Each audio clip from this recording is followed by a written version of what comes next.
Hi Capricorn, welcome to your April 2025 AstroTarot with me, Raphael from Reydiant Reality.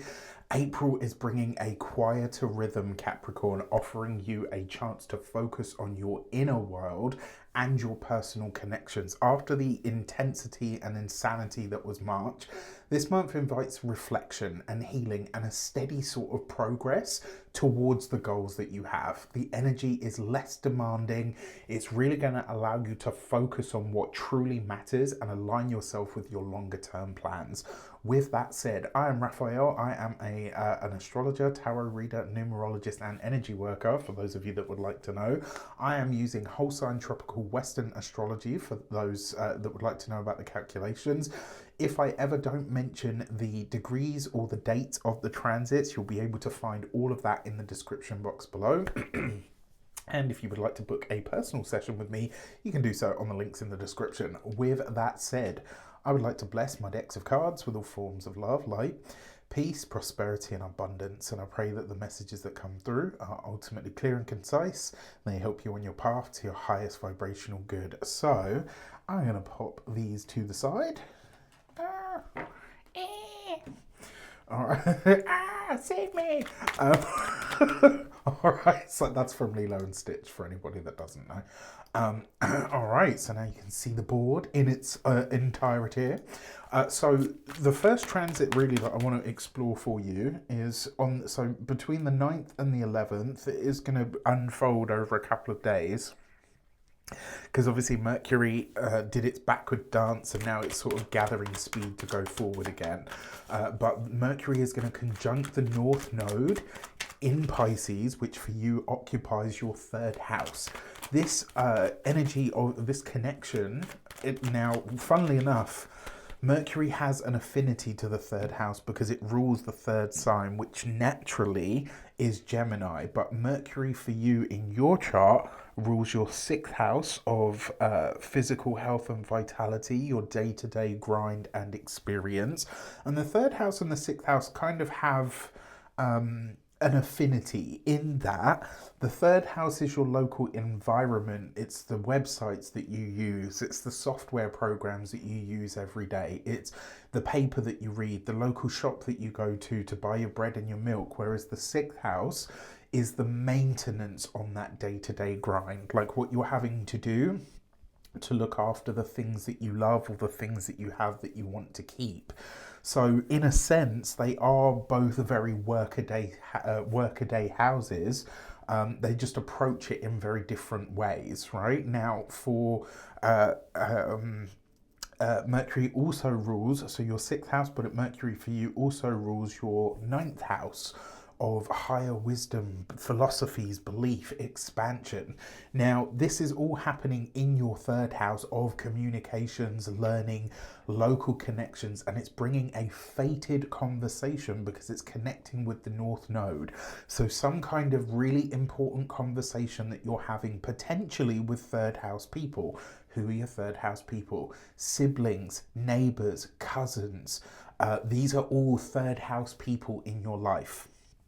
Because these Mercury for you rules the sixth house, this could be, conversations that you're having about your work or your daily experience. Because it rules your ninth house, this could be conversations that you're having around grandparents or potentially even studies or learning, right?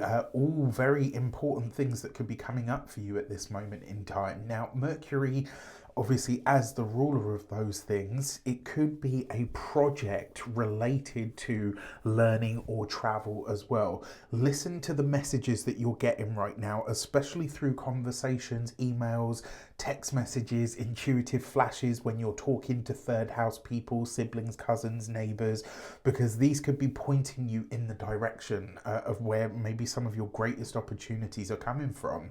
This is a really good time for you to share ideas, to make connections, or even to revisit a past idea that now feels like it's relevant once more. Because this is websites and writing, content creation, all of that stuff is very third house as well. The other thing that I want to say to you as well is whatever is unfolding at this moment in time, it is setting the stage for growth in both your personal and your professional life as well. So let curiosity really reign free at this time. You've got the High Priestess. Some kind of secret is being revealed here, and in a very powerful way.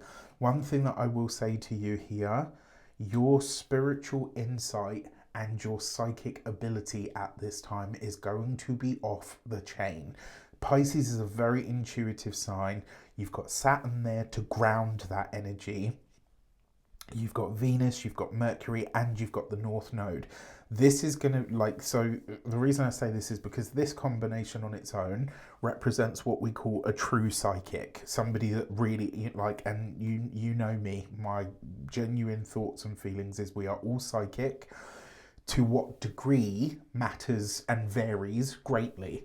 What I mean by this is, so as an example, we can all run, right? Even I can run, me and my chunky ass. Yes, I can run.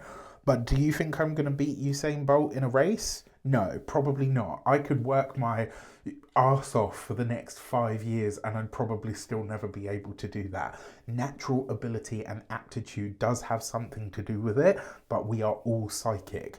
But your psychic ability, because the third house is the house of the mind, is going to be very active at this time. And because you've got the Nine of Cups here, this could be something that comes to you on a spiritual level that really comes through as a download, or it could be that you're having a conversation with a sibling, a cousin, or a neighbor, and at this time you get this really powerful psychic impression that just absolutely blows you away. Because you've got the Nine of Cups here as well, it's likely to lead to some sort of wish fulfillment or potentially bring a greater sense of what's the word that I'm looking for? Like a greater sense of not fulfillment, but like a greater sense of contentment is the word that I'm looking for. But I love this combination for you. I really, really do.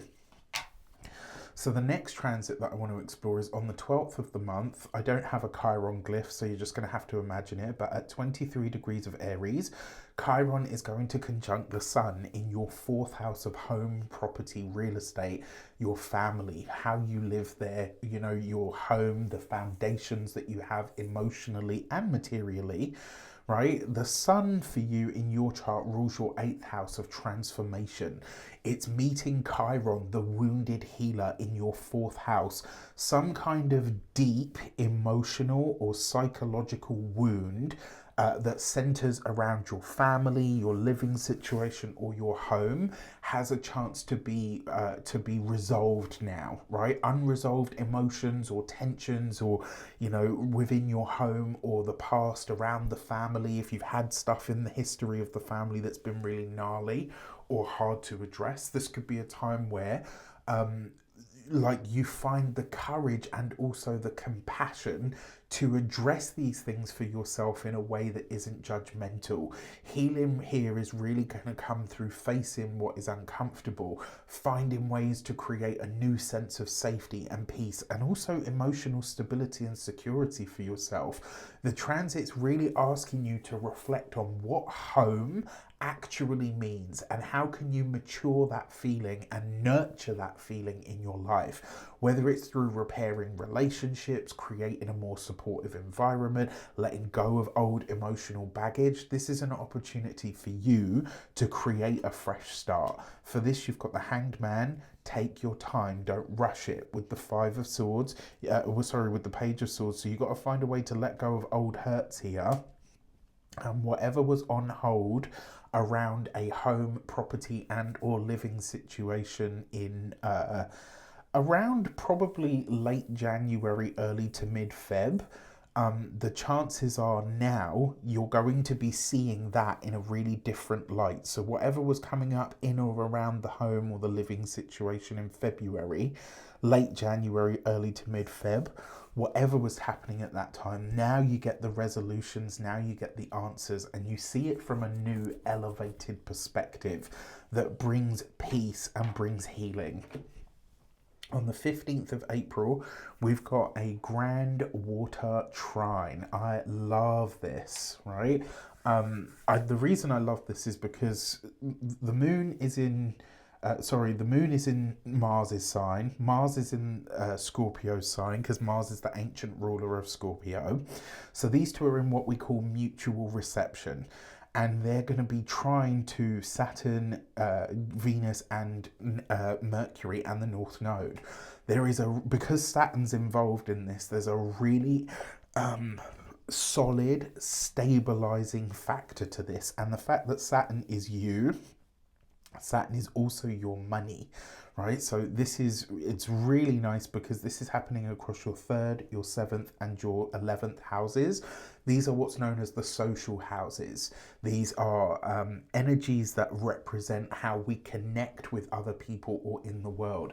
And because it's such a harmonious energy of water energy, but stable water energy, the emotional connections that you're forging to siblings, cousins, neighbors, partners of all kinds, personal, platonic, and professional, and friendship groups, is really going to feel very supportive and very harmonious at this time. I love this. It's a really great time to have important conversations, to connect with friends or partners, and maybe even to share your visions with other people, like what your visions for the future are, because the 11th house is the house of our visions and aspirations for the future. Emotional honesty and clarity is going to go a really long way right now. Don't be afraid to open up and let people see who the real you is, rather than, brushing it aside with some self-deprecating humor, or like, this is a time for you to allow yourself to truly be seen. You might also find that collaborations or group efforts really flow very well at this time. So you'd be looking at like the 14th, 15th, and 16th of April, because we're including the moon in this. As you know, I don't usually use the moon for the transit, just because it moves so quickly, right? But this could be very, very helpful in some way. Trust the flow of relationships right now and lean into the support of your community, whoever they might be. For this, you've got the Five of Swords, okay? So the Five of Swords represents a situation that may arise for you. The Knight of Pentacles literally is you, and then you've got the Fool card here as well. Your usual default, Capricorn, is to scurry away, work hard on something, and then emerge and then talk about the problem that you had to deal with. This time, especially under this grand water trine, you're being encouraged to take the problem to the people that happen to be your support system, your support network, or your, oh my gosh, come on, brain, your people, your community, right? The other thing is as well, there are fresh opportunities that are opening up here. Remember, the third house is a work house. So that could be really nice. There's new opportunities for new work coming in, but you will have to fight for it. And before you get to that point, you are being encouraged to take whatever problems or issues you have and slice them in half by sharing them with your peers. On the next transit that I want to look at is on the 18th of the month. Mars moves back into the sign of Leo, into your 8th house. Mars moving into the house of transformation, shared resources, intimacy, and intensity, right? Crisis and conflict and challenge is bringing an intense and passionate energy to this area of into all of these areas of your life. Why, right? Because Mars is the natural ruler of the 8th, but Mars also rules Scorpio, and it also rules Aries, right? So Mars is the ruler of your emotions. It's also the ruler of your higher goals, visions, aspirations, and dreams for the future, and also the gains that you get from your business. So the message behind this, especially with Mars in the 8th house and in the sign of Leo, it's going to see you become a lot more focused and a lot more serious and a lot more action orientated around meeting the challenges of your life in some regard. This transit is really asking you to take some kind of bold action in addressing financial matters when it comes to joint finances, loans, taxes, debts, mortgages, inheritances. You might sort of need to take some kind of really powerful action at this time. Mars also rules your fourth house of home, family, property, real estate. As I said, your 11th house as well. This could be that you're working, maybe you're working on working through your family dynamics, or collaborating with people on a shared goal or vision of some sort. Now, while Mars in Leo can bring confidence and drive and passion, it can also spark conflicts if your emotions are sort of over boiling, right? So you just want to be careful here. Use the energy to take control of your finances, deepen your emotional bonds, and also to make transformative changes that really feel like they give you a sense of empowerment. For this, you've got, I mean, look, strength card is Leo, right? That's really awesome. You've got this with the death card, okay, and this with the five of wands. So there is some kind of competition that comes to a close this month around this time, right? Which I actually think is really good. It does suggest to me that there might be something that you're cutting off or releasing at this time. So it's kind of like maybe you find the courage to say, right, you know what? I'm no longer going to put up with this. I'm no longer going to put up with that. I'm not going to have you doing A, B, and C, dot, dot, dot. Do you know what I mean? It's like there's a, especially because you've got the death card with the strength card. So it's like you're almost like you're saying to yourself, you know what, I refuse to go, maybe even refuse to dignify certain things with answers anymore. And I'm going to do whatever I have to do, or fight whatever I have to fight in order to be free of this. This one, I would say, is probably the heavier one of the lot. All right, now on the 21st of the month, Saturn, your ruler, is going to conjunct Venus and the North Node. Saturn's a 30-year cycle, Venus is a 19-month cycle, and the North Node is a 18 to 19-year cycle. Do the math on that, on the chances of these three coming together in a conjunction like this in a sign. It's, you know, it's crazy math, right? Like, what are the odds? And this is a rare alignment, really, that's taking place in your third house of communications, learning, local connections, and it's bringing a pivotal moment when it comes to, well, what is Venus for you, right? Because we know Saturn is you and your finances and your values. Venus for you is your self-expression, but it's also your career. So this is, in a lot of ways, it might be a pivotal moment that really sees you having to find focus and discipline. And your ruler there suggests that you are taking that long-term success kind of orientated energy, and you're restructuring how you communicate the third house, your day, and how you also approach your daily experience. Venus is softening the transit. She's bringing harmony and creativity into your conversations or your projects at this time, and maybe even how you use your skill set. So this could be a really good time actually for long-term negotiations, planning, you know, if you have to apply for a mortgage or funding or anything like that. This could be a time where you could negotiate really, really well, or really, really hard. The North Node as well adds a weighted and fated quality to this, suggesting that the steps that you're taking now have a massive and a lasting impact on your mindset and your immediate environment.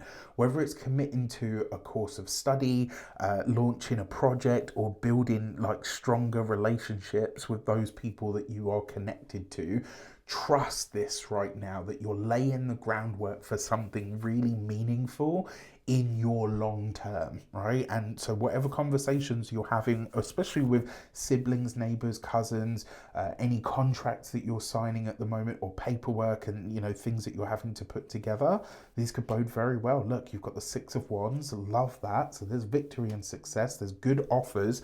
The third house is usually interviews as well. So if you're interviewing for anything at this time, this could go very, very well and very much in your favor at this time.